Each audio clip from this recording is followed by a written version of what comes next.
ইসলামের অন্যতম গুরুত্বপূর্ণ একটা ইবাদত হলো কোরবানি। আর এই কোরবানি আমাদের দোরগোড়ায় উপস্থিত। আমরা অনেকে ইনশাআল্লাহ আল্লাহর নির্দেশ পালনার্থে কোরবানি করব। আল্লাহ বলেছেন, ফাসাল্লি লিরাব্বিকা ওয়ানহার, তুমি তোমার রবের নির্দেশে সালাত আদায় করো এবং কোরবানি করো। এই কোরবানির ইবাদত এমন একটি ইবাদত, এই ইবাদতের প্রতি আমাদের দেশের মানুষের আগ্রহ অন্যান্য ইবাদতের তুলনায় একটু বেশি। আলহামদুলিল্লাহ, তুলনামূলকভাবে অন্য অনেক ইবাদতের চাইতে কোরবানি করার ব্যাপারে আমাদের আগ্রহ একটু বেশি। এটার বিশেষ কারণ আছে। অন্যতম বড় যে কারণ সেটি হলো যে এটাকে আমরা উৎসব এবং কালচার হিসাবে নিয়েছি। সন্দেহ নেই এটা উৎসব, সন্দেহ নেই এটি কালচার, কিন্তু এটার প্রধান উদ্দেশ্য যদি ইবাদত না হয় তাহলে সেই আমল, সেই ইবাদতের, সেই ভালো কাজের বিনিময় আল্লাহর কাছে আশা করা যাবে না। সম্মানিত ভাইরা, যেহেতু কোরবানি আমাদের সামনে চলে আসছে, এজন্য আমাদের কোরবানিকে অর্থবহ করবার জন্য আমরা আজকে কয়েকটি গুরুত্বপূর্ণ বক্তব্য, গুরুত্বপূর্ণ কয়েকটি নির্দেশনা দিতে চাই। প্রথম কথা হলো যে আমাদের কোরবানির উদ্দেশ্য যদি হয় ফ্রেশ গোশত আহরণ করা, আমাদের কোরবানির উদ্দেশ্য যদি হয় সমাজের মানুষের সামনে নিজের ইজ্জত রক্ষা করা, প্রতি বছর কোরবানি দেই, এবছর না দিলে মানুষ কি বলবে, বাচ্চারা কার মুখের দিকে চেয়ে থাকবে, আত্মীয় স্বজন, নতুন আত্মীয় স্বজন কি মনে করবে, এ সকল উদ্দেশ্য যদি আমাদের কোরবানির পেছনে কাজ করে তাহলে সেই কোরবানি আল্লাহর কাছে মাকবুল বা গ্রহণযোগ্য কোনো কোরবানি হবে না। কোরবানি প্রসঙ্গে আল্লাহ রাব্বুল আলামিন বলেছেন, ইন্নামা ইয়াতাকাব্বালুল্লাহু মিনাল মুত্তাকিন, আল্লাহ তাআলা শুধুমাত্র মুত্তাকিদের ত্যাগ, তাদের উৎসর্গ, তাদের কোরবানি, তাদের স্যাক্রিফাইস, এটা আল্লাহ তাআলা কবুল করবেন। অতএব যাদের ভিতরে তাকওয়া নাই তাদেরটা আল্লাহ তাআলা গ্রহণ করবেন না, কবুল করবেন না।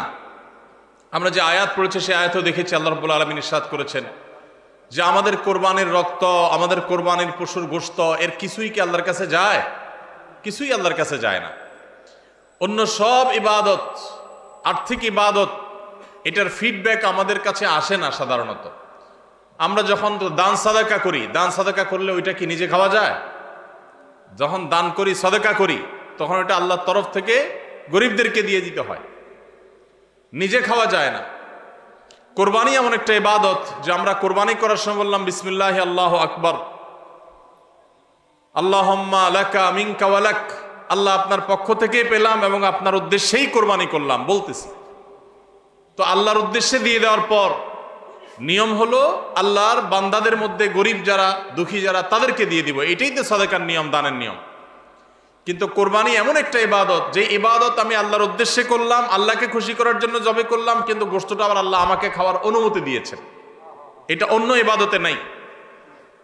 এখন এই ইবাদতে যদি গোশত খাওয়াটা মুখ্য হয়, গোশত আহরণ করা মুখ্য হয়, সমাজে মানুষের কাছে মুখ উজ্জ্বল করা মুখ্য হয়, আসল উদ্দেশ্য যদি হয় দুনিয়াবি বা পার্থিব বিষয় আশয়, আসল উদ্দেশ্য যদি হয় শো অফ করা, আসল উদ্দেশ্য যদি হয় মানুষকে দেখানো, আসল উদ্দেশ্য যদি হয় আত্মীয় স্বজনের কাছে মুখ রক্ষা করা, বাচ্চা কাচ্চা কার দিকে চেয়ে থাকবে, সেটা যদি উদ্দেশ্য হয় তাহলে এটা ইবাদত হবে না। এজন্য কোরবানির আগে সর্বপ্রথম যে বিষয়টি খুব জরুরি সেটা হলো আমাদের উদ্দেশ্যগুলোকে একটু ঝালাই করে নেওয়া, আমাদের উদ্দেশ্যগুলোকে একটু রিচেক করে নেওয়া। আমরা কেন কোরবানি করব? আমাদের কোরবানির উদ্দেশ্যটা কি? যদি শুধুমাত্র আল্লাহ সন্তুষ্টি উদ্দেশ্য হয় আর সে উদ্দেশ্যে আমি কোরবানি করি, গোশত আমার মুখ্য না, তাহলে সেক্ষেত্রে একটা গরু আমি যে দামে কিনেছি বাজার দর তার চাইতে আরো অনেক কম, তাহলে আমার আফসোস হওয়ার কথা না। কারণ আল্লাহ তাআলা সওয়াব দেওয়ার সময় গোশত কয় কেজি হয়েছে সেই হিসাবে দিবেন, নাকি আমি কি পরিমাণ টাকা আল্লাহর রাহে খরচ করলাম সেই পরিমাণ দিবেন? আমার খরচ করা টাকা আল্লাহর উদ্দেশ্যে যদি এটা নিয়োগ করে থাকে তাহলে 1 লক্ষ টাকার গরু আপনি কোরবানি দিচ্ছেন, নিয়ত যদি সহি হয়, বিশুদ্ধ হয়, দুনিয়াবি কোনো ধান্দা যদি না থাকে, তাহলে আল্লাহ তাআলা সওয়াব কি 1 লক্ষ টাকার দিবেন, নাকি ওই গরুটার দাম বাজারে 80,000, আপনি কিনছেন 1 লাখ, তাহলে আল্লাহ বলবেন না তুমি কেন বেশি দিয়ে কিনছো, ওইটার দায়িত্ব তোমার, আমি 80,000 সওয়াব দেব, এমন হবে? কিন্তু তারপরেও আমরা কোরবানির পশু কেনার পর দেখা যায় ওইটা নিয়ে আমাদের অনেকের হেজিটেশন থাকে, আফসোস থাকে।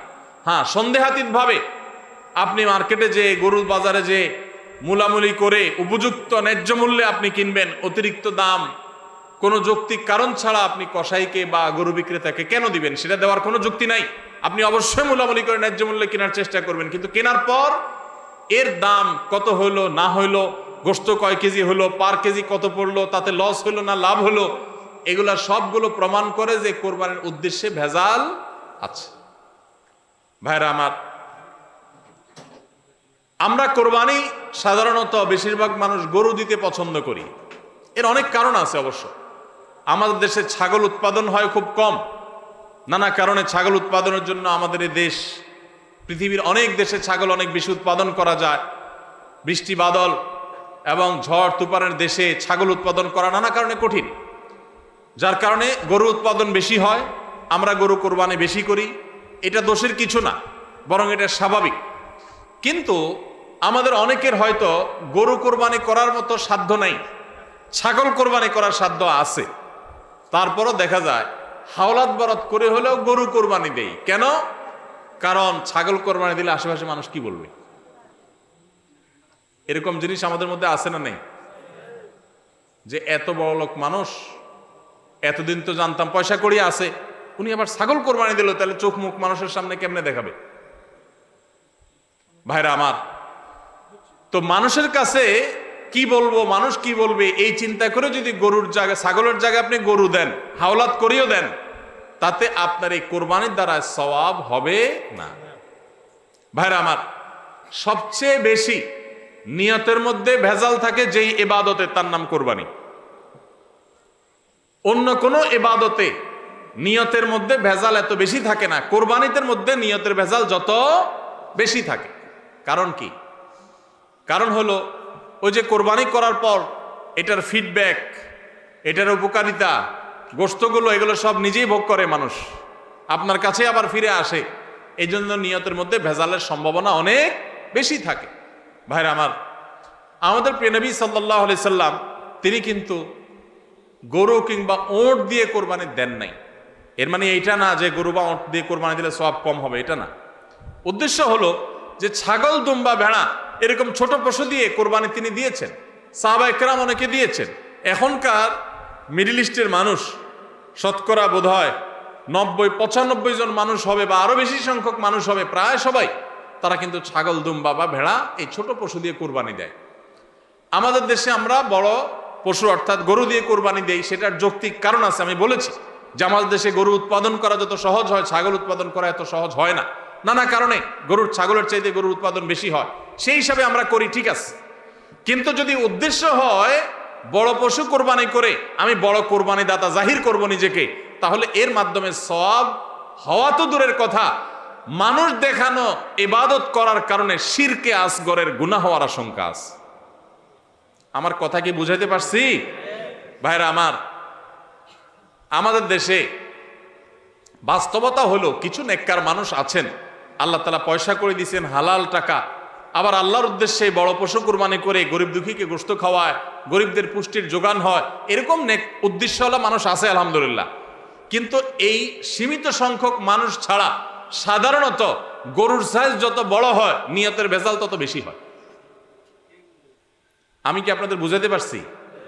সাধারণত গরুর সাইজ যত বড় হয় নিয়তের ভেজাল তত বেশি হয়। সব ক্ষেত্রে এটা প্রযোজ্য না। অনেক নেককার মানুষ আছেন যে গরুর সাইজে বড়, মাশাআল্লাহ নিয়তটাও খালেস, আবার উপার্জন হালাল, এরকম আল্লাহর বান্দাও আছেন, কিন্তু তাদের সংখ্যা খুবই কম। সাধারণত গরুর আকার যত বড় হয় এই বেশিরভাগ এই শ্রেণীর কোরবানি দাতাদের নিয়তে ভেজাল বেশি। আপনি ঢাকা চলে যাবেন, গুলশান, বাড়িধারা, ঢাকার একেবারে এলিট শ্রেণী মানুষের বসবাস যে সমস্ত এলাকায়, সে সমস্ত এলাকায় দেখবেন এক এক বাড়ির ভিতরে গ্যারেজে বিশাল বড় বড় 3টা 4টা 5টা গরু, এক একটা 4 লাখ 3 লাখ 5 লাখ এরকম দামের গরু।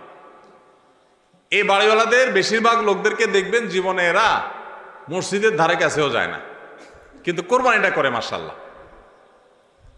কারণ কি? একে তো কোরবানি করে গরিব দুঃখী লাইনে দাঁড়ায় থাকবে, আপনার চেয়ারে বসে বসে গরিব দুঃখীরে কোরবানি গোশত দেব, ভালোই তো লাগে। একটা বাকাওয়াতি জাহির হয়, দানবীর সেটা জাহির করা যায়, উৎসব হয়, আনন্দ হয়। আমি আগে বলেছি কোরবানি এটা উৎসব, কোরবানি একটা ইবাদত, এটা ইসলাম এবং মুসলমানদের সংস্কৃতি, সন্দেহ নেই। কিন্তু সব কিছুর উপরে ইবাদতের মানসিকতা প্রাধান্য থাকতে হবে। কারণ ইব্রাহিম আলাইহিস সালাম যে কোরবানি করেছিলেন, সেই কোরবানি মূলত আল্লাহর নির্দেশ পালনার্থে করেছিলেন। তিনি মূলত আল্লাহর কাছে প্রমাণ করেছেন বা আল্লাহর কাছে প্রকাশ করেছেন যে আল্লাহ যত আদেশ করেন, যত নিষেধ করেন সব তিনি মানবেন। এমনকি নিজের সন্তানকে কোরবানি করার নির্দেশ আল্লাহ করার পর সেটাও মানতে তিনি প্রস্তুত হয়েছেন। আল্লাহ সন্তান কোরবানি হইতে দেন নাই, কিন্তু তিনি পরীক্ষায় পাশ করে ফেলেছেন। এই কোরবানি আমাদেরকে শিক্ষা দেয় আল্লাহর আদেশ নিষেধ আমার যুক্তিতে ধরুক আর না ধরুক, আমার বুঝে খাটুক বা না খাটুক, আমার পক্ষে যাক আর বিপক্ষে যাক, আমার ভালো লাগুক আর না লাগুক, সর্বাবস্থা আমি আল্লাহর আদেশ নিষেধ মেনে চলবো। এটাই হলো কোরবানির প্রধান শিক্ষা। আল্লাহ তাআলা আমাদের সবাইকে সেই শিক্ষা মাথায় রেখে শুধুমাত্র আল্লাহকে খুশি করার উদ্দেশ্যে কোরবানি করার তৌফিক দান করুন। মেয়ে বিয়ে দিয়েছেন বা ছেলে বিয়ে করাইছেন, ব্যয়ের বাড়ি থেকে মেহমান আসবে, ব্যয়েরা জিজ্ঞেস করবে ব্যয় কি কোরবানি দিচ্ছেন, একটা ব্যাপার সেপার আছে। তখন যদি বলেন যে ব্যয় সাহেব এবার টাকা পয়সা হাতে নাই, সেজন্য এবার কোরবানি দিব না, তাহলে মুখ থাকে। এই জন্য একটা কোরবানি দেওয়া লাগে।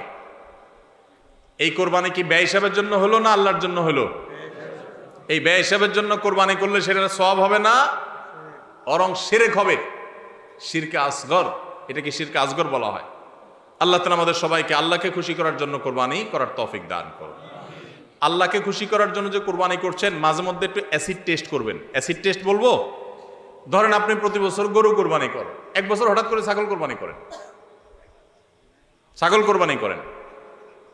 আপনি বলবেন এই বছর তাহলে তো গরু গোশত দিতে পারবো না, তো আরো কয়েকটা ছাগল কিনে কোরবানি আরো বেশি করা যায়। তো একজনে একটা বেশি করলে সমস্যা নাই।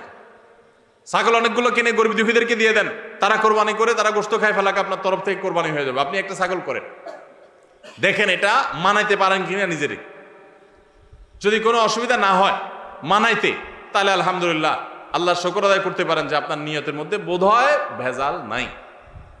আর যদি মনে হয় না প্রতি বছর গরু দেই, এবার ছাগল দিলে কেমনে হয়, মানুষ কি বলবে, তাহলে বুঝতে হবে ডাল মে কুচ কালা নেই, পুরা হি কালা হয়।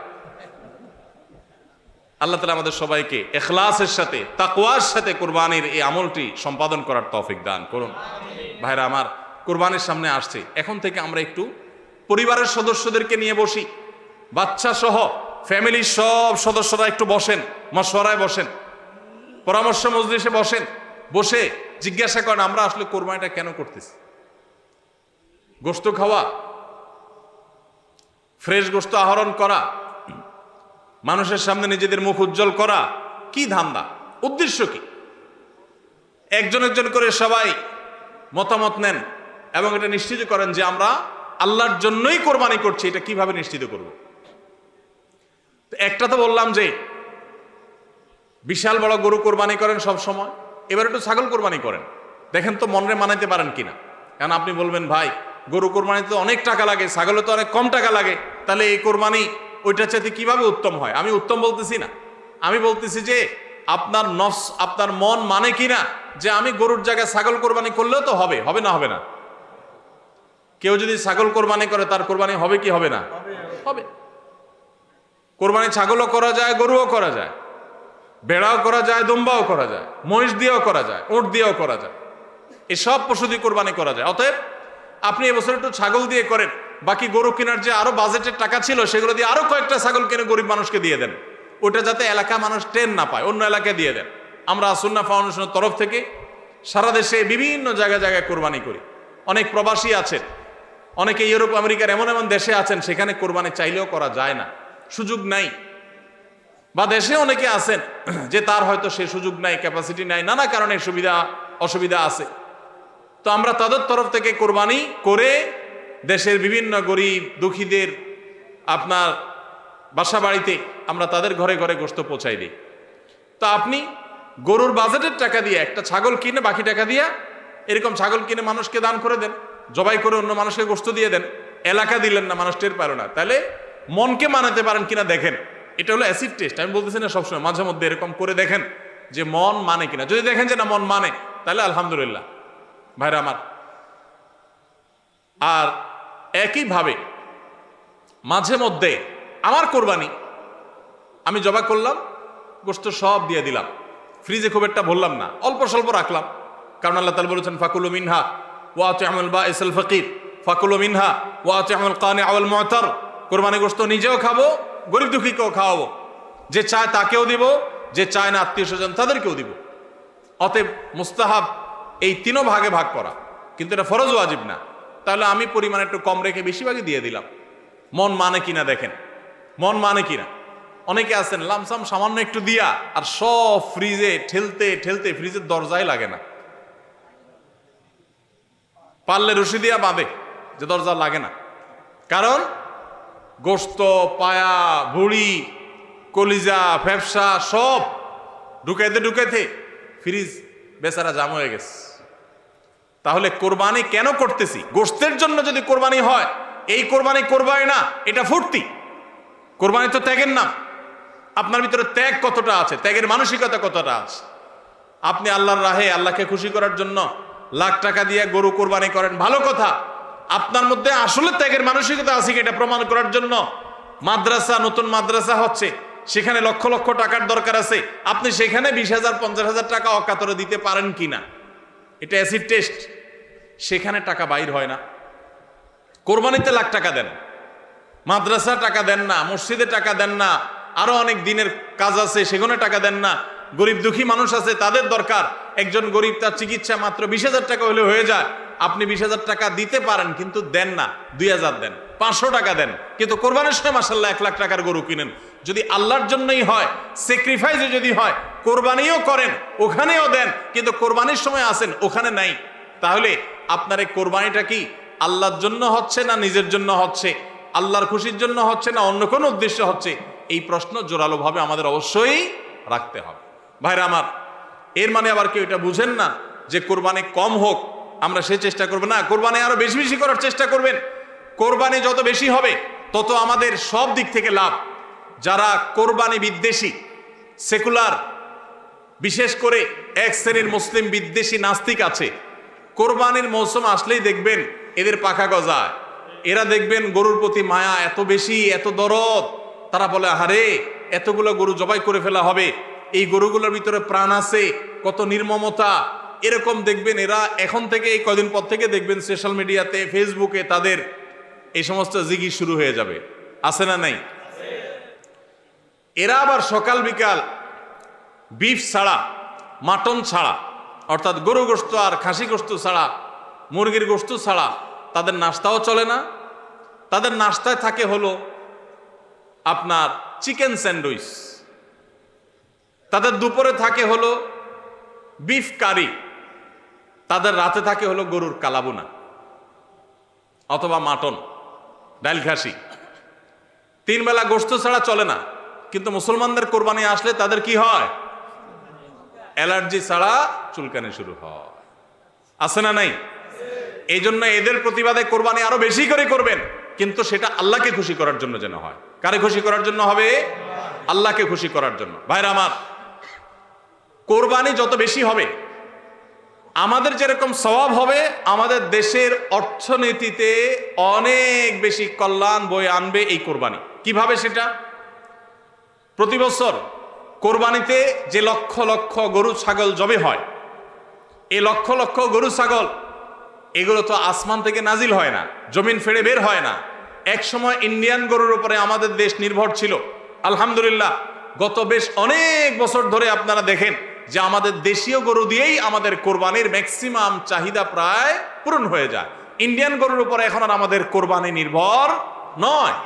এই যে গরুগুলো উৎপাদন হচ্ছে, আপনি উত্তরবঙ্গে গেলে দেখবেন, আমি যাই বিভিন্ন সময়, সিরাজগঞ্জ যাবেন, পঞ্চগড় যাবেন, ঠাকুরগাঁ যাবেন, দিনাজপুর যাবেন, বিভিন্ন জায়গায় যাবেন উত্তরবঙ্গে, দেখবেন যে কৃষকরা তারা অনেকে গরু পালন করছেন। আমরা সুন্নাহ ফাউন্ডেশন থেকে যখনই কোনো বিধবাকে, কোনো গরিব অসহায় মানুষকে স্বাবলম্বী করার জন্য বলি আপনাকে কোন জিনিসটা কিনে দিলে আপনার বা ভালো হয়, আপনি সেটা দিয়ে উপার্জন করতে পারবেন। বেশিরভাগ বিধবারা, বেশিরভাগ অসহায় মানুষেরা তারা বলে একটা গরুর বাছুর কিনে দেন, একজোড়া ছাগল কিনে দেন, তাহলে এগুলো আমি সারা বছর বড় করব। এগুলো বড় করতে আমার কোনো ঝামেলা নাই। দোকানদারি করা অনেক ঝামেলার কাজ, চ্যালেঞ্জের কাজ, বাকি চলে যায়, টাকা তোলা যায় না, এগুলো সহজ। এই বাছুরটাকে আমি ঘাস খাওয়ায় বড় করব। কোরবানি মৌসুম আসলে এই 20,000 30,000 টাকা দিয়ে কেনা বাছুরটা আমি 70,000 80,000 টাকা বিক্রি করব, ডাবল হয়ে যাবে, আমার লাভ হবে। তাদের জন্য এটা সহজ। তো কোরবানির এই ইবাদতটা মুসলমানরা যেটা করেন এদেশে, এটার মাধ্যমে এদেশের আর্থ সামাজিক উন্নতি হয়। লক্ষ লক্ষ হাজার হাজার কৃষকের, পশুপালনকারীদের তাদের উপার্জনের মাধ্যম হয়। কোটি কোটি টাকা, মিলিয়ন মিলিয়ন টাকার ডিলিংস হয়, লেনদেন হয়, যেটা জাতীয় অর্থনীতির চাকা এটাকে ঘোরাতে সাহায্য করে।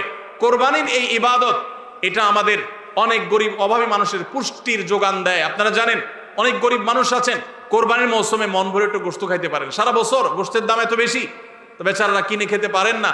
তাহলে কোরবানির এই গোশত, কোরবানির এই উৎসব, এই ইবাদত, এটার মাধ্যমে পশুপালনকারীদের উপার্জনের মাধ্যম হয়। সারা বছর যারা অপেক্ষা করে কোরবানির সময় পশু জবাই করে, পশু বিক্রি করে আবার তারা পশুপালন করবে, এর মাধ্যমে তাদের আর্থিক যে অনটন আছে এটা দূর হয়, তাদের উপার্জনের মাধ্যম হয়। আবার গরিব অভাবী মানুষ যারা আছে, যারা পুষ্টির অভাবে থাকে, পুষ্টিহীনতায় থাকে, তাদের আমিষের অভাব থাকে, তাদের খাদ্যের মধ্যে আমিষ পরিমাণ মতো থাকে না, সেই লোকগুলোর এই কোরবানি উপলক্ষে এক একজন 2 কেজি 4 কেজি 5 কেজি গোশত পাইলে কয়েকদিন ধরে তারা আমিষ খেতে পারে, তাদের পুষ্টির যোগান হয়। ভাইরা আমার, এর মাধ্যমে লক্ষ লক্ষ কোটি কোটি টাকা লেনদেন হওয়ার কারণে দেশের অর্থনীতির চাকা সচল হয়। নানা দিক থেকে এর পার্থিব উপকারিতা আছে। যারা কোরবানির বিরোধিতা করে ওরা বসে বসে ওই মাটন কারি, ওই বসে বসে আপনার বিফ, বসে বসে চিকেন স্যান্ডউইচ, এবং বসে বসে তারা বার্গার খাওয়া ছাড়া আর কোনো কাজ তাদের নাই। এদেশের অর্থনৈতিক উন্নয়নের পিছনে তাদের কোনো ভূমিকা নাই। প্রবাসের যে রেমিটেন্স এদেশে আছে, যত রেমিটেন্স আসে, যেটি আমাদের দেশের অর্থনীতির চাকাকে সবচেয়ে বেশি সচল রাখে, গার্মেন্টস শিল্প একটা চাকা আর রেমিটেন্স আরেকটা চাকা, এই দুইটা চাকা আমাদের দেশের অর্থনীতিকে মূলত সচল রাখে। সবচেয়ে বেশি বৈদেশিক মুদ্রা আমরা কামাই এই দুইটা মাধ্যমে।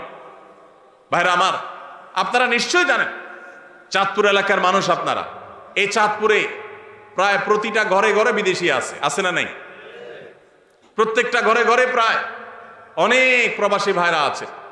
এই প্রবাসী ভাইরা যারা আছেন, যাদের টাকায় এ দেশের অর্থনীতির চাকা চলে, তারা ম্যাক্সিমাম মিডল ইস্ট প্রবাসী বা মালয়েশিয়ান প্রবাসী, ম্যাক্সিমাম তারা মুসলিম কান্ট্রিগুলোতে শ্রম দিতে গেছেন এবং তাদের ঘাম ঝরানো টাকা দিয়ে এদের সচল হয়।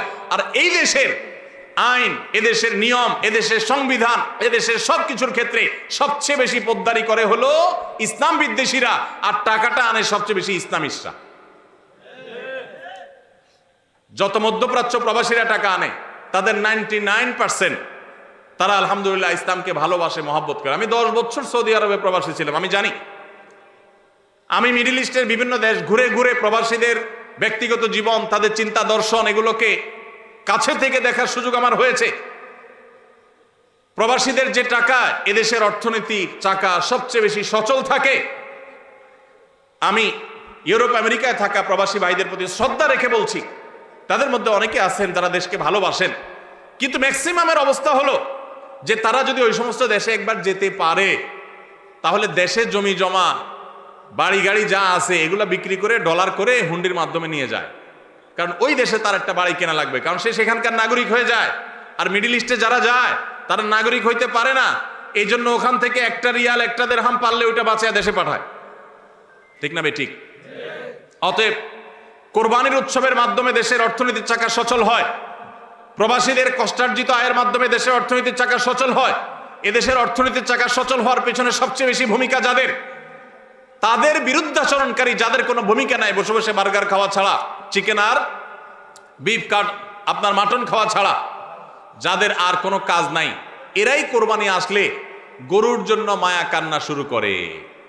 এজন্য এদের প্রতিবাদে আরো বেশি বেশি করে কোরবানি করবেন। আপনাদেরকে কোরবানি কম করতে বলি নাই, কিন্তু কোরবানির উদ্দেশ্য যেন হয় আল্লাহকে শুধু খুশি করা, সেটা নিশ্চিত করতে হবে। সবাই চেষ্টা করবো তো ইনশাআল্লাহ। আল্লাহ আমাদের সবাইকে আল্লাহর উদ্দেশ্যে কোরবানি করার তৌফিক দান করুন। তাহলে কোরবানি আসার আগে আগে নিজেকে নিজে জিজ্ঞাসা করবেন, পরিবারের সদস্যরা বসে নিজেদের মধ্যে পর্যালোচনা করবেন যে আমরা কোরবানিটা কেন করছি, আমাদের উদ্দেশ্যটা কি। আমাদের উদ্দেশ্য হবে আল্লাহর নির্দেশ পালনার্থে আমি আমার অর্থ করি এটা ব্যয় করলাম। একটা পশু কিনলাম, ঈদের আগের রাতে কিনবেন না, পারলে 2-4 দিন আগে কিনবেন। যত বেশি আগে কিনতে পারেন তত ভালো। কিনলে ওই পশুটাকে আপনি নিজে হাতে খাওয়াবেন, গোসল করাবেন, ওইটাকে পরিপালন করবেন, প্রতিপালন করবেন, ওটার প্রতি একটা মায়া হবে। এরপরে সেই পশু যখন জবে হবে নিজের কাছে একটু খারাপ লাগবে। এটা এক ধরনের স্যাক্রিফাইস। ফজর নামাজ যখন পড়বো মনে চায় না, তারপরে কষ্ট করে উঠে পড়বো, এটা স্যাক্রিফাইস। তো কোরবানির এই ইবাদত আমাদেরকে স্যাক্রিফাইস এবং ত্যাগ শিখায়। আল্লাহকে সন্তুষ্ট করার জন্য আমরা যেই কোনো ধরনের স্যাক্রিফাইস করার চেষ্টা করব। আল্লাহ আমাদের সবাইকে তৌফিক দান করুন। ভাইরা আমার, আমাদের কোরবানি যেন অর্থবহ হয়, বিশুদ্ধ হয় এবং আমাদের কোরবানি যেন ত্রুটি মুক্ত হয়, এই ইবাদতের সওয়াব যেন আমরা আল্লাহর কাছে লাভ করি, সেজন্য দ্বিতীয় যে পরামর্শ দিতে চাই বা যে দ্বিতীয় আমলটি কথা বলতে চাই সেটি হলো কোরবানির পশু এটা যারা বানাবে সে সমস্ত কসাইদেরকে উপযুক্ত মজুরি আমরা দিব, তাতে কোনো কার্পণ্য করব না। কিন্তু কোরবানির পশুর কোনো গোশত মজুরি হিসাবে দেওয়া যাবে না। কোরবানির পশুর গোশত যদি মজুরি হিসাবে দেন তাহলে সেটা জায়েজ হবে না, আপনার কোরবানি হবে না। মানুষ যদি এতগুলো পিছনে থাকেন, ফ্যানের বাতাস তো আসে না, আপনাদের পিছে কাজ কি?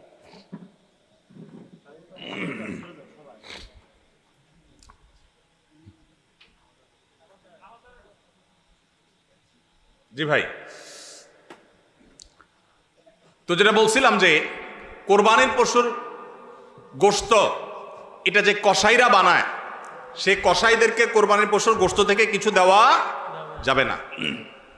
এখন আপনি বলবেন, ভাই কেমন কথা, যেই বেচারা কোরবানির পশুটা জবে করলো, গোশতটা প্রস্তুত করলো, চামড়াটা ছিললো, এত কষ্ট করে বানাইলো, গোশতগুলো সব নিয়ে বাসাতে উঠে যাবো আর তার কিছুই দেবো না, কেমন হয়? দেখতে মনে হচ্ছে এটা অমানবিক না? আসলে কাহিনী ভিন্ন। কাহিনী কি? কাহিনী হলো কোরবানির পশু আমরা যখন জবাই করলাম, বিসমিল্লাহ আল্লাহু আকবার, আল্লাহুম্মা মিনকা ওয়ালাক, এটা যখন জবাই করলাম আল্লাহর নামে, তখন এই পশু আল্লাহর নামে জবে হয়ে গেছে। এটা মূলত যেটা বললাম গরিব দুঃখীকে দেওয়ার কথা। কারণ আমরা যখন যাকাত দেই, সাদেকা দেই, তখন কি ওটা নিজে খাইতে পারি? আর তাহলে কোরবানির গোশত তো খাইতে পারার কথা না, কিন্তু আমরা খাইতে পারতেছি কেন? আল্লাহ তাআলা এই একটা আর্থিক ইবাদত আল্লাহ কবুল করেছেন। আমরা যখন সহি নিয়ত যদি করে থাকি আল্লাহ কবুল করে, এরপর বলেন ঠিক আছে তোমাকে দিলাম, তুমি খাও আমার তরফ থেকে, আল্লাহর তরফ থেকে এবার আমি খাই। তো এই কোরবানির গোশত এটা বিক্রি করা জায়েজ আছে না জায়েজ নাই? না জায়েজ। কেন জায়েজ নাই? কারণ এটা তো ওই যে আল্লাহ আমাকে হাদিয়া দিয়েছেন গ্রহণ করার জন্য, আল্লাহর নামে দিয়ে দিয়েছি, এটা আমি বিক্রি করার সুযোগ নাই। এখন কসাইকে যদি আমি গোশত দেই পারিশ্রমিক হিসাবে, তাহলে এটা একরকম বিক্রি করার মতো হয়। কিভাবে? তিনি কষ্ট করেছেন, তাকে তার বিনিময় দিলাম, তাহলে বিক্রি করার মতোই হলো। আমি গোশতটা তাকে একটা বিনিময় নিয়ে দিলাম, গোশত দিয়ে টাকা নিলাম, বিক্রি করা এটা, এখানে গোশত দিয়ে শ্রম দিলাম, একই জিনিস। এই জন্য এটা জায়েজ নাই। তাহলে কি করবেন?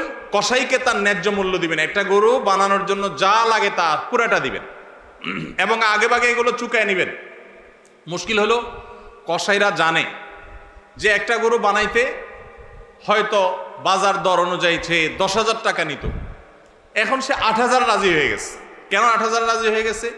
কারণ সে জানে তার সাথে আরো যে 3-4 জন থাকবে, সবাইরে আপনি কমপক্ষে এই 4 জনকে যদি 2 কেজি করে বা 3 কেজি করে গোশত দেন, তাহলে 3-4 12 কেজি হবে। তো 12 কেজি গোশতের বাজারের দাম কত?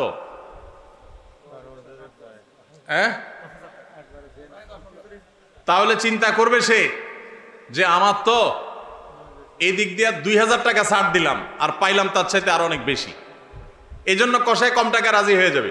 কসাইকে এই জন্য আগে ভাগে বলে দিবেন, শুনেন, কথা শুনেন ভালো করে, গোশত কিন্তু আপনাকে এক পিছু দেব না, আপনি কত নিবেন সেটা আপনি চুকান, আমার খাটলে নেব, না হলে অন্য কসাইয়ের সাথে আলাপ করবো, কিন্তু আগে মাথায় এটা রাখেন আপনারা কিন্তু আমি গোশত দেব না, টাকা যা নেওয়ার নিবেন। নবী করিম সাল্লাল্লাহু আলাইহি সাল্লাম আলী রাদিয়াল্লাহু তাআলাকে এটা বলে দিয়েছেন, কোরবানি করার সময় বলে দিয়েছেন, দেখো কসাইকে কিন্তু কোরবানির গোশত দিবা না, কোরবানির গোশত শুধু না, কোরবানির পশুর কোনো কিছু বিনিময় সে দিবা না, তাকে টাকা দিবা আলাদা, যত টাকা লাগে সেটা দিবা, গোশত দিবা না, তাহলে বিনিময় হয়ে যাবে, এটা জায়েজ হবে না, তোমার কোরবানি হবে না। এই জন্য ভাইরা এই জিনিসটা আমাদের সাবধান থাকতে হবে, কসাইকে কোরবানির গোশত বিনিময় হিসাবে দেওয়া যাবে না। হ্যাঁ, কসাই যদি গরিব হয় তাহলে সেক্ষেত্রে অন্য গরিবকে আপনি আধা কেজি করে দিয়েছেন, কসাইরও আধা কেজি দিতে পারেন, অন্য গরিবকে 1 কেজি করে দিয়েছেন, কসাইরও 1 কেজি দিতে পারেন, কিন্তু কসাই হিসাবে না।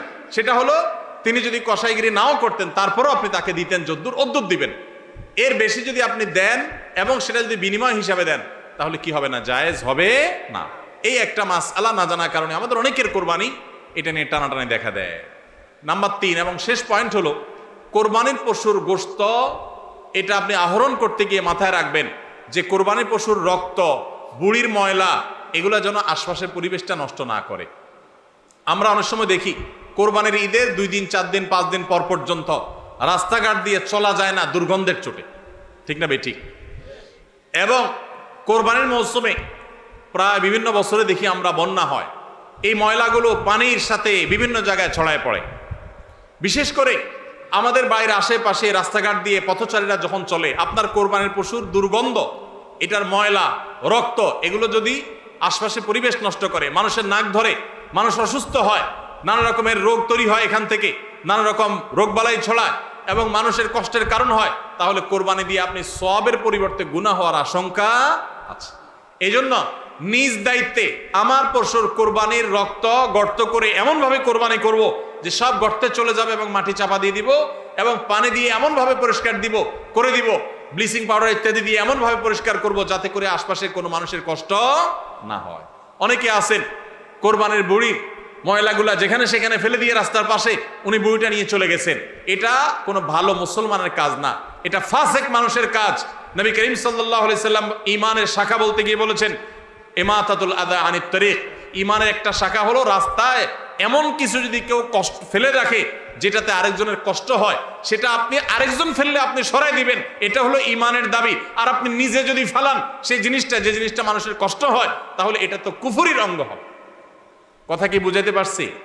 আমরা অনেকে কোরবানি করি কিন্তু এই জিনিসগুলো খেয়াল করি না যে আমার কোরবানিটাকে অনর্থক করে দিতে পারে, অর্থহীন করে দিতে পারে, সওয়াবের পরিবর্তে গুনাহ হতে পারে। এই জন্য কোরবানির পশুর রক্ত, ময়লা, বুড়ির ময়লা, এই সবগুলোকে আমরা নিজ দায়িত্বে একেবারে পরিষ্কার করে রাখবো। মনে থাকবে তো ইনশাআল্লাহ? আল্লাহ তাআলা আমাদের সবাইকে কোরবানির এই ইবাদতকে আল্লাহকে সন্তুষ্ট করবার উদ্দেশ্যে খালেস এবং বিশুদ্ধ নিয়তে, সহি নিয়তে এবং এই কোরবানিকে আল্লাহ তাআলা বিশুদ্ধ উপায়ে আমাদেরকে সবাইকে সম্পাদন করার তৌফিক দান করুন। আমাদের কোরবানির পশুর রক্ত বা পশুর কোনো কিছু দুর্গন্ধ বা কোনো কিছু, কোনো ময়লা যেন পরিবেশকে দূষিত না করে, মানুষের কষ্টের যেন কারণ না হয়। আল্লাহ তাআলা আমাদের সবাইকে সে বিষয়গুলোকে মেনে চলার তৌফিক দান করুন। কে কত ভালো কোরবানি করলেন, কে কত ভালো মুসলমান, দায়িত্বশীল মুসলমান, এটা বোঝা যাবে কোরবানির পর পশু যেখানে কোরবানি করেছেন আশেপাশে কোনো জায়গায় কতটা পরিষ্কার আছে না আছে, এটার উপরে। এটা হলো মিটার, এটা দিয়ে মাপা যাবে যে আপনি মুসলমান, ইসলাম কতটা বুঝছেন। শুধুমাত্র জবাই করলেন আর গোশত খাইলেন, ইবাদত হয়ে গেল, এত সোজা না। আল মুসলিমু মান সালিম আল মুসলিমুনা মিন লিসানিহি ওয়া ইয়াদিহি, যার হাত মুখ দ্বারা অন্য মুসলমান নিরাপদ থাকে, সেই মুসলমান। আপনার জবাই করা পশুর রক্ত, এটার গন্ধ কয়দিন পরে ছড়াচ্ছে, শুকায় রক্ত গন্ধ বাইর হয়েছে, ময়লা আছে সেগুলোর গন্ধ বাইর হয়েছে, তা অন্য মানুষের কষ্ট হচ্ছে, আপনি মুসলমান হতে পারলেন না, আপনার এটা ইবাদত হলো না। এই জন্য এই একটা বিষয় মনে হতে পারে ছোট্ট বিষয়, এই ছোট্ট বিষয়টাই কিন্তু আমাদের ইবাদতকে নষ্ট করে দিতে পারে। আমরা সবাই খেয়াল করবো তো ইনশাআল্লাহ? আল্লাহ তাআলা আমাদের সবাইকে আমল করার তৌফিক দান করুন। জাযাকুমুল্লাহ খাইর, জাযাকুমুল্লাহ খাইর। ভাইরা আমার, এই মাদ্রাসা নতুন হয়েছে, এই মাদ্রাসা নতুন হয়েছে। আমি তো মাদ্রাসার উদ্বোধন জানতাম, এখন দেখি উদ্বোধন আগেই হয়ে গেছে। তো যাই হোক, বেশি দিন হয়নি, খুবই নতুন মাদ্রাসা, আশেপাশে খুব বেশি শিক্ষা প্রতিষ্ঠান নাই, যতটুকু আমি জানলাম কর্তৃপক্ষ জানালেন। আপনাদের এলাকাবাসী, আপনাদের জন্য কর্তব্য হলো এই মাদ্রাসাকে সর্বাত্মক সহযোগিতা করা, সন্তান ভর্তি করানোর মাধ্যমে নগদ অর্থ কড়ি দিয়ে, বুদ্ধি পরামর্শ দিয়ে, যে যেভাবে পারেন সে সেভাবে এই মাদ্রাসাকে সাহায্য করবেন। সবাই চেষ্টা করবেন তো ইনশাআল্লাহ। মনে রাখবেন, এই সমস্ত মাদ্রাসাগুলো যদি না থাকতো আমাদের দেশে, আফ্রিকার যে অবস্থা দেখতেছেন না, আফ্রিকার অবস্থা অনেকে শুনেন, আফ্রিকার কোনো কোনো অঞ্চল আছে যে 10 টাকা পকেটে নিয়ে মানুষ চাইতে পারে না, নিরাপদ না, খুন করে ফেলা 10 টাকার জন্য, একটা মোবাইলের জন্য মানুষ খুন করে ফেলা। আমাদের দেশে বাইরে অনেকে সাউথ আফ্রিকা আছেন, তারা অনেকে এই ধরনের অনিশ্চয়তার মধ্যে, এই ধরনের আশঙ্কার মধ্যে থাকেন। আমাদের দেশ নানা দিক থেকে আমরা পিছিয়ে আছি, আর্থিক অনটন অনেক বেশি, গরিব মানুষের সংখ্যা অনেক বেশি। এরপরও এই দেশে অপরাধ প্রবণতা যতটুকু নিয়ন্ত্রণে আছে, এর জন্য আইন শৃঙ্খলা রক্ষাকারী বাহিনীর অবদান, প্রশাসনের অবদান যতটা আছে, তার চাইতে কোনো ক্রমেই এদেশের আলেমদের অবদান কম নয়। মসজিদগুলো থেকে, মাহফিলগুলো থেকে, এদেশের দ্বীনি প্রোগ্রামগুলো থেকে সর্বদা মানুষকে সততার পথে আহ্বান করা হয়, সারাদিন মানুষকে আল্লাহর ভয় দেওয়া হয়, যার কারণে মানুষ এখনো যতটা ভালো আছে, এর বেশিরভাগ ক্রেডিট হলো এই দ্বীনি প্রতিষ্ঠানগুলোর, দ্বীনি আয়োজনগুলোর। আপনারা কেউ কোনোদিন শুনেন নাই যে কোনো মসজিদের ওয়াজ শুনে, কোনো মাহফিলে কোনো হুজুরের ওয়াজ শুনে কেউ চুরি হয়ে শুরু করে দিছে, ডাকাতি শুরু করে দিছে, মাদকাসক্ত হয়ে গেছে? শুনছেন কোনোদিন? বরং উল্টাটা শুনবেন, বহু চোর, বহু ডাকাত, বহু খারাপ মানুষ এখান থেকে ভালো হয়েছে। তো এই মাদ্রাসাগুলো যদি বেঁচে থাকে, আমাদের দেশ বেঁচে থাকবে, আমরা ভালো থাকবো, আমাদের জেনারেশন ভালো থাকবে। আর যদি মাদ্রাসাগুলো শেষ হয়ে যায়, দুর্বল হয়ে যায়, তাহলে আমরা ধ্বংস হয়ে যাব।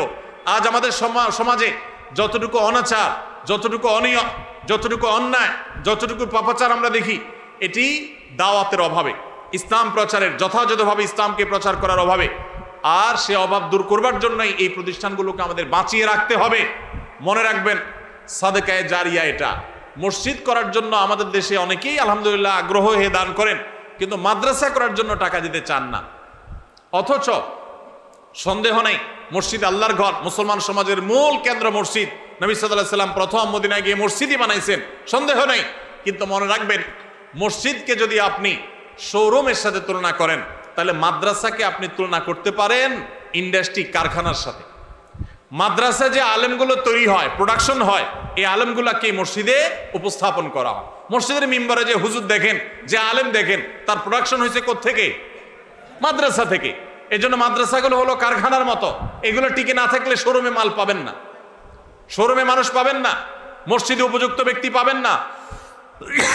পৃথিবীর অনেক দেশ আছে, যে দেশগুলোতে অনেক সুন্দর সুন্দর মসজিদ আছে, কিন্তু ভালো ইমাম নাই, ভালো খতিব নাই, ভালো আলেম নাই, ভালো ওয়াইজ নাই, ভালো দায়ী নাই। এই জন্য মসজিদগুলো বা মাদ্রাসাগুলো বাঁচায় রাখতে হবে কি হবে না? এই মাদ্রাসাগুলোকে আপনারা বুদ্ধি দিয়ে, অর্থ করে দিয়ে সাহায্য সহায়তা করবেন। চাঁদপুরের মানুষ পয়সাওয়ালা মানুষ, মাদ্রাসা এখনো কয়েক লক্ষ টাকা দেয় না। কই মোতায়েম সাহেব কত টাকা দেয় না? কত টাকা দেয় না? 16 লক্ষ টাকা নাকি দেয় না। আল্লাহু আকবার। এতটুকু একটা মাদ্রাসা, তার মানে দেনার উপরে দাঁড়িয়ে আছে মাদ্রাসা। তো আল্লাহর ঘর, মসজিদ অথবা দ্বীনের শিক্ষা প্রতিষ্ঠান, মাদ্রাসা, এগুলা লোনের উপরে দাঁড়ায় থাকবে, কিভাবে আল্লাহর কাছে আমরা জবাবদিহি করব? প্রত্যেকে যার যার সাধ্য অনুযায়ী আমরা মাদ্রাসার জন্য শরীক হব। ঠিক আছে তো ইনশাআল্লাহ? আমরা যদি সবাই একটু একটু করে ভাগ করে নিই, তাহলে মসজিদের দেনা পরিশোধ হতে, মাদ্রাসার দেনা পরিশোধ হতে খুব বেশি সময় লাগবে না। আল্লাহ তাআলা আমাদের সবাইকে তৌফিক দান করুন। কালেকশন করছেননি? করছেননি কালেকশন? মাশাআল্লাহ, মাশাআল্লাহ, জাযাকুমুল্লাহ খায়ের। তাহলে আপনারা সবাই যার যার সাধ্য অনুযায়ী, এখন কেউ বিশেষভাবে বলার মতো আছেন, বিশেষ কোনো অঙ্ক? 16 লাখ টাকা দেনা আছে, 1 লাখ 2 লাখ এরকম দেনা দিয়ে দিবেন, মাদ্রাসা দেনা পরিশোধের জন্য দান করবেন, কেউ আছেন? সাদাকায়ে জারিয়া, আম কিনে খাওয়া এক জিনিস, আর আম গাছ লাগায়া সে গাছের আম খাওয়া আরেক জিনিস। আপনি নিজে সুবহানাল্লাহ, আলহামদুলিল্লাহ, আল্লাহু আকবার পড়লেন, ইবাদতবন্দি করলেন, এটা হলো আম কিনা খাইলেন, ওয়ান টাইম খাইলেন, শেষ। আর আম গাছ লাগাই দিলেন, এই মাদ্রাসায় টাকা দান করলেন, এটা হলো আম গাছ লাগানো। কারণ এখান থেকে যত ছাত্র বাইর হবে, আলেম বাইর হবে, হাফেজ বাইর হবে, এগুলো সবগুলোর সব আপনি পাইতে থাকবেন। গাছ লাগালে যেরকম প্রতি বছর বছর আম খান, ঠিক একইভাবে মাদ্রাসা করলে সেখানে প্রতি বছর বছর যে ছাত্র বাইর হবে, আলেম বাইর হবে, সেগুলোর সব আল্লাহ তাআলা আপনাকে কবরে বসায় বসায় শোয়া শোয়া দিবেন। এই মাদ্রাসা হয়তো 100 বছর টিকে থাকবে, আপনি তো দুনিয়াতে 100 বছর বাঁচবেন না। সুবহানাল্লাহ একবার বলবেন, একবারও সওয়াব পাবেন, কিন্তু মাদ্রাসাটা যতদিন থাকবে ততদিন আপনার আমলনামায় সওয়াব যেতে থাকবে। সবাই শরীক হওয়ার চেষ্টা করবো তো ইনশাআল্লাহ। বলার মতো উল্লেখযোগ্য কেউ আসেননি যে মাদ্রাসার দেনা পরিশোধের জন্য, মাদ্রাসার বিল্ডিং এর কাজের জন্য সদকা জারিয়া হিসাবে শরীক থাকবেন, এরকম কেউ বলার মতো আছেন? যদি কেউ থাকেন মোহতারাম সাহেবের সাথে যোগাযোগ করবেন এবং মাহফিল উপলক্ষে অন্তত কিছু না কিছু শরীক হয়ে যাওয়ার চেষ্টা করবেন। আল্লাহ তাআলা সবাইকে তৌফিক দান করুন। জাযাকুমুল্লাহ খাইর। দোয়া করবেন কি হুজুর নেই? না আরো কথা আছে? না দোয়ার হুজুর আপনি? দোয়া বড় হুজুর করা লাগে না। জাযাকুমুল্লাহ খাইর। আর সুযোগ নেই, সময় নেই। ও ভাই, আপনাদের প্রশ্নগুলোর সময় নাই আমার হাতে ভাই।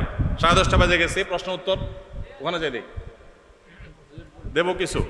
জি, দোয়া আপনার, আপনি মাইকে দোয়া করবেন ইনশাআল্লাহ। ভাই কয়েকটা প্রশ্ন আছে, সংক্ষেপে আমরা দেখি কয়েকটা উত্তর দেওয়ার চেষ্টা করি। বিসমিল্লাহ। কোন কোন পশু দ্বারা কোরবানি করা জায়েজ? কোন কোন পশু দ্বারা কোরবানি করা জায়েজ ভাই? এটার উত্তর হলো, কোরবানি করা যাবে উট দিয়ে, যদি উটের বয়স হয় 5 বছর। কয় বছর? 5 বছর বয়সী উট। আর গরু দিয়ে কোরবানি করা যাবে, মহিষ দিয়েও করা যাবে যদি গরু মহিষের বয়স হয় 2 বছর। আর ছাগল দিয়ে, ভেড়া এবং দুম্বা দিয়ে কোরবানি করা যাবে যদি এগুলোর বয়স হয় 1 বছর। তাহলে 3 ক্যাটাগরির পশু, উট আর গরু মহিষ এবং ছাগল ভেড়া দুম্বা, এই 3 ক্যাটাগরির পশু দিয়ে কোরবানি করা জায়েজ আছে। এবং এছাড়া অন্যান্য যেগুলো আছে, বন্য জন্তু অথবা অন্যান্য হালাল পশু, হাঁস মোরগ, এগুলা কোনোটা দিয়ে কোরবানি করা জায়েজ নাই। কোরবানি শুধুমাত্র ওইটা দিয়ে কোরবানি করা জায়েজ আছে, 3 ক্যাটাগরির পশু। কোরবানির গোশত কতদিন ফ্রিজে রেখে খাওয়া যাবে? কোরবানির গোশত কতদিন ফ্রিজে রেখে খেতে পারবেন? ভাইরা আমার, এটার কোনো লিমিটেশন নাই। এটা নির্ভর করবে আপনার রুচির উপরে। এটা নির্ভর করবে যে আপনি কতদিন রেখে নিজে খেতে চাচ্ছেন বা এটা কতদিন ভালো থাকে তার উপরে।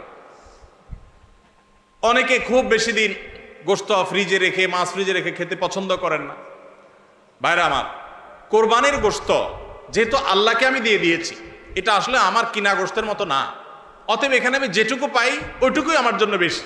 এই মানসিকতা থাকলে তাহলে গোশতের মধ্যে লাভ লস আর হিসাব করার মানসিকতা আমাদের থাকবে না। কোরবানির পশুর গোশত বেশিরভাগই দান করে দিবেন। আপনি 3 ভাগের 1 ভাগ দান করলেন, 1 ভাগ আত্মীয় স্বজনকে খাওয়ালেন, আরেক ভাগ আপনি রেখে দিলেন। এটা হলো মুস্তাহাব, কিন্তু এটা জরুরি না। কেউ যদি বেশিরভাগও রেখে দেয় তার কোরবানি হয়ে যাবে। উদ্দেশ্য যদি আল্লাহকে খুশি করা হয়, গোশতটা যদি মূল উদ্দেশ্য না হয়।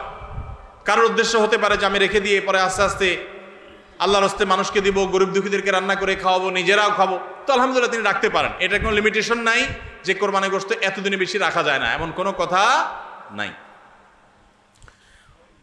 আসন্ন কোরবানি নিয়ে যদি কিছু নসিহা পেশ করতেন, আমরা বলে ফেলেছি সেটা। 7 নামে কোরবানি দেওয়া যাবে কিনা, কোরবানি 7 নামে দিবেন কিনা? ভাইরা আমার, কোরবানি মূলত আল্লাহর নামে হবে, এটা আমাদের বলার ভুল। আমরা বলি 7 নামে কোরবানি, আসলে 7 নামে না, 7 জনের তরফ থেকে, 7 ব্যক্তির তরফ থেকে কোরবানি হয়, 7 ব্যক্তির পক্ষ থেকে কোরবানি হতে পারে। গরুতে, ওটে সর্বোচ্চ 7টা ভাগ হতে পারে, 7-এর নিচে হতে পারে, উপরে হতে পারে না। আবার ভগ্নাংশ হবে না, অর্থাৎ 1 ভাগ 2 জনে মিলে নিলে হবে না। বুঝে আসছে কথা?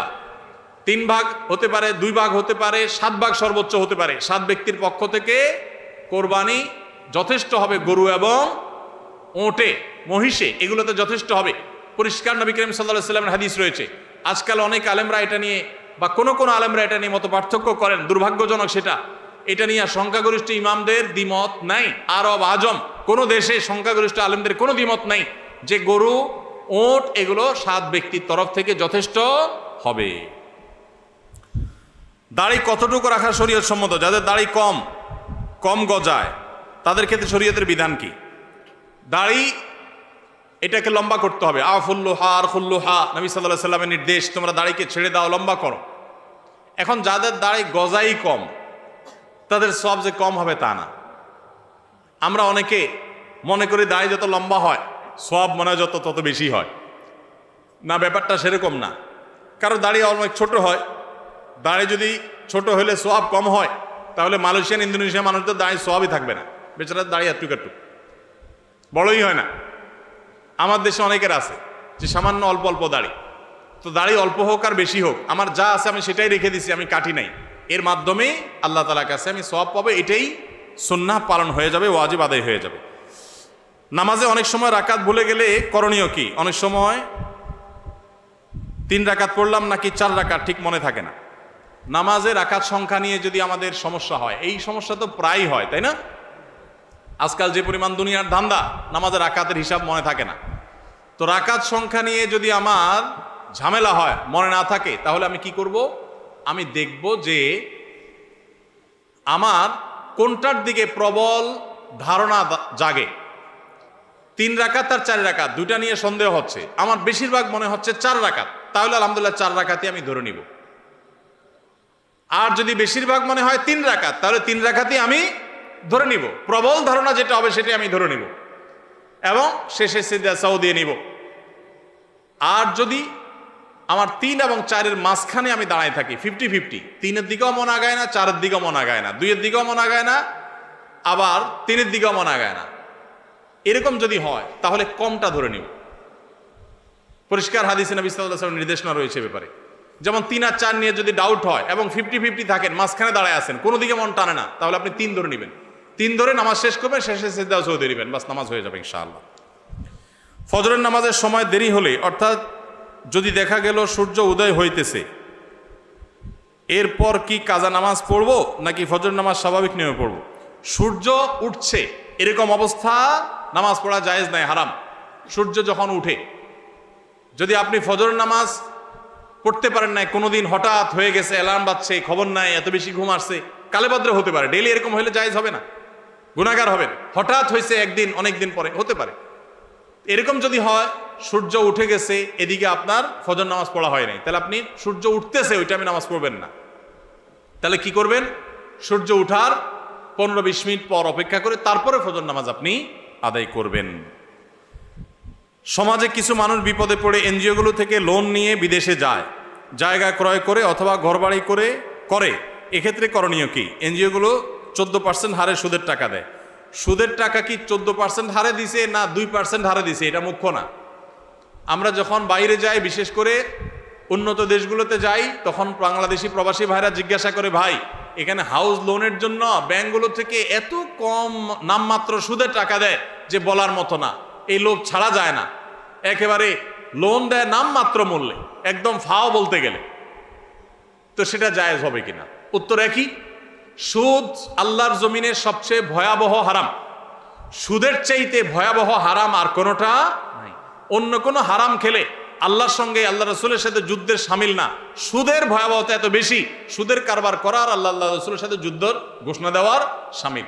এই জন্য ভাইরা, বিদেশি এনজিওগুলো বা দেশি অনেক এনজিও আছে যারা গ্রামে গ্রামে সুদি লোন দেওয়ার জন্য তারা হন্যে হয়ে মানুষ খোঁজে, আছে না নাই? কিস্তিতে টাকা দেওয়ার জন্য হন্যে হয়ে থাকে। আপনারা একটা জিনিস খেয়াল করবেন, আপনার অন্য কোনো বিপদে তাদেরকে পাবেন না, কোনো বিপদে তাদেরকে পাবেন না। আপনার ছেলেটা অসুস্থ, তারা আপনার ছেলেটাকে নিয়ে সেবা করে চিকিৎসা করায় দিছে কোনো স্বার্থ ছাড়া, এগুলো নর্মালি খুব একটা পাবেন না। কিন্তু দেখবেন তারা কিস্তিতে লোন দেওয়ার জন্য পিছে পিছে ঘুরে, কারণ এরা জেনে হোক আর না জেনে হোক শয়তানের দোসরের ভূমিকায় অবতীর্ণ হয়েছে। এই সুদের জাল গোটা পৃথিবীতে বিছানো হয়ে গেছে, গোটা পৃথিবীর অর্থনীতি দাঁড়িয়ে আছে সুদের উপরে। আমরা বক্তব্য দিচ্ছি, কিন্তু আমরা জানি যে আমাদের আষ্টে পৃষ্ঠে সুদ আমাদেরকে ঘিরে আছে। কিন্তু ভাইরা আমার, ঠান্ডা মাথায় জেনে শুনে বিদেশ যাওয়ার জন্য হোক, ঘরবাড়ি করার জন্য হোক, ব্যবসা সম্প্রসারণের জন্য হোক, সুদের কারবারে কোনো মুসলমান জড়াতে পারে না, এটা হারাম। আল্লাহ তাআলা আমাদের এই হারাম থেকে বেঁচে থাকার তৌফিক দান করুন। সুদের টাকা দিয়া অনেক কিছু করে ফেলতে পারেন, কিন্তু সুখের মালিক আল্লাহ তাআলা, তিনি আল্লাহ তাআলা আপনাকে এই হারাম দিয়ে কখনো আরাম দিবেন না। এজন্য সুদকে না বলার মতো ইমানের শক্তি থাকতে হবে। অভ্যাস করানোর জন্য কাউকে নফল ইবাদতের জন্য চাপ প্রয়োগ করা জায়েজ আছে কিনা? নফল ইবাদতের জন্য সাধারণ অবস্থাতে চাপ প্রয়োগ করা জায়েজ নাই, কিন্তু অধীনস্থ লোকজন, নিজের ঘরের লোকজন, তাদেরকে মৃদু চাপ দেয়া যেতে পারে, যেটা জুলুমের পর্যায়ে যাবে না। সেটা হলো দাবির জায়গা থেকে, সেটা শেখানোর জন্য, অভ্যাস করানোর জন্য অধীনস্থ নিজের পরিবারের সদস্য এরকম লোকদেরকে, তাও চাপ বলতে যেটা বুঝায় যে জবরদস্তি করলেন, কষ্ট হলেও তাকে করালেন, এটা করা জায়েজ নাই, কারণ এটা ফরজ ইবাদত না।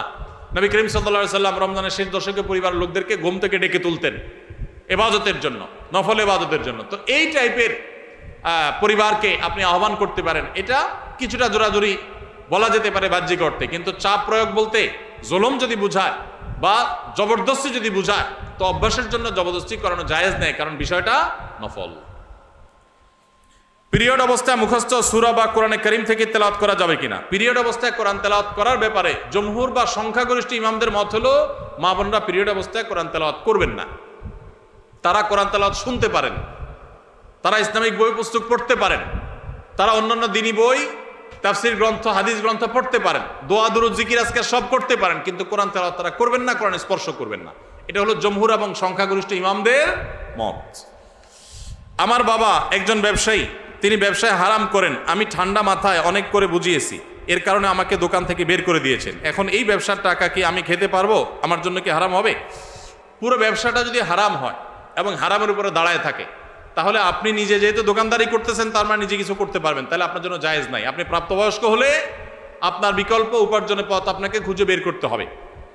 আপনি টিউশনি করে হোক, অন্য জায়গায় চাকরি করে হোক, নিজের হালাল উপার্জন করবেন। হারাম, সম্পূর্ণ হারাম হলে সেটার উপর নির্ভর করতে পারেন না। হ্যাঁ, দুই একটা আইটেম হারাম আছে, ম্যাক্সিমাম হালাল, এরকম যদি হয় তাহলে সেক্ষেত্রে আপনার জন্য এটা সম্পূর্ণ হারাম হবে না। কিন্তু বাবাকে হারাম থেকে ফেরাতে পারছেন না, পরিপূর্ণ হারাম, তাহলে নিজে বিকল্প উপার্জনের পথ খুঁজে বের করবেন। কোনো কারণ ছাড়াই এই গ্রামে 3টি মসজিদে ঈদের জামাত অনুষ্ঠিত হয়, অথচ এই গ্রামে পূর্বে সবাই একত্রিত হয়ে ঈদগাহে সালাত আদায় করত। এ নিয়ে গ্রামের মানুষের মধ্যে বৈষম্য, মতপার্থক্য দেখা দেয়, ফলে গ্রামের মানুষ একে অন্যের উপর রাগ, ক্ষোভের সৃষ্টি হয়। ভাইরা আমার, একই গ্রামে 3টা ঈদের নামাজ হয়, 3টা মসজিদে ঈদের নামাজ হয়। আগে সব মসজিদের মুসল্লিরা মিলে একটা ঈদগাহে নামাজ পড়তেন। অবশ্যই আগেরটা অধিকতর উত্তম ছিল, এখন যেটা হয় সেটা উত্তম নয়। ঈদ এটা নিয়ম হলো মাঠে হবে, মসজিদে হবে না। কোনো কারণ ছাড়া মসজিদে ঈদের নামাজ আদায় করা এটা সুন্নাহর খেলাফ, মাকরুহ। ভাইরা আমার, নবী করিম সাল্লাল্লাহু আলাইহি সাল্লাম ঈদের নামাজ পড়ার জন্য মাঠে বের হয়ে যেতেন। আজ শহর তো শহর, গ্রামে মাঠ আছে, ঘাট আছে, চাইলেই অনেক সময় মাঠে নামাজ পড়া যায়, খোলা মাঠে নামাজ পড়া যায়, কিন্তু ওই মসজিদে নামাজ পড়েন। ঈদের আনন্দটাই তো মাঠে ময়দানে যাওয়ার মাধ্যমে। প্রত্যেক মসজিদে মসজিদে ঈদের নামাজ পড়া এটা কোনো উত্তম কাজ না। উত্তম হলো কয়েক মসজিদের মানুষ একত্র হয়ে একটা উন্মুক্ত জায়গায় নামাজ পড়বে, এটাই হলো সুন্নাত। ওইটা সুন্নাত না। মসজিদে মসজিদে ঈদের নামাজ পড়া এটা কি না? সুন্নাত না। অতএব আপনাদের এলাকাতে আগে যেটা হতো সেটা সুন্নাত, আবার যদি আপনারা সেটা প্রতিষ্ঠা করতে পারেন ভালো হয়। ভাইরা আমার, কেন মসজিদে মসজিদে ঈদের নামাজ হয়? কারণ কি? কারণ একেবারে পরিষ্কার। কারণ হলো সব মসজিদের কমিটির লোকজন তারা সবাই নেতা হতে চায়, কেউ কাউকে মানতে রাজি না। আরেক ঈদগাহে যদি যে নামাজ পড়ি তাহলে তো আমাদের ইজ্জত থাকবে না, তাহলে তো আমাদের সম্মান থাকবে না, মুখ থাকবে না। এই কারণে অনেকে দেখা যায় যে তারা নিজেরা সভাপতি, সেক্রেটারি, নিজেরা মোড়লগিরি, মাতবরগিরি করবে, এই জন্য নিজের মসজিদে জামাত শুরু করে দেয়। মোড়ল মাতবরগিরি করার যদি উদ্দেশ্য হয় তাহলে এটা কিসের ইবাদত? ইবাদত যদি নবী করিম সাল্লাল্লাহু আলাইহি সাল্লামের আনুগত্যের নাম হয় তাহলে আপনার মসজিদে নয়, বরং সেটা মাঠে হবে। প্রত্যেক মসজিদ মসজিদ না, কয়েক মসজিদের মানুষ মিলে ঈদের নামাজ হবে। দেখুন, ইসলামের নামাজের ব্যবস্থাপনাটা এত সুন্দর। 5 ওয়াক্ত নামাজ 5 জায়গা মসজিদে হবে, প্রত্যেক এলাকা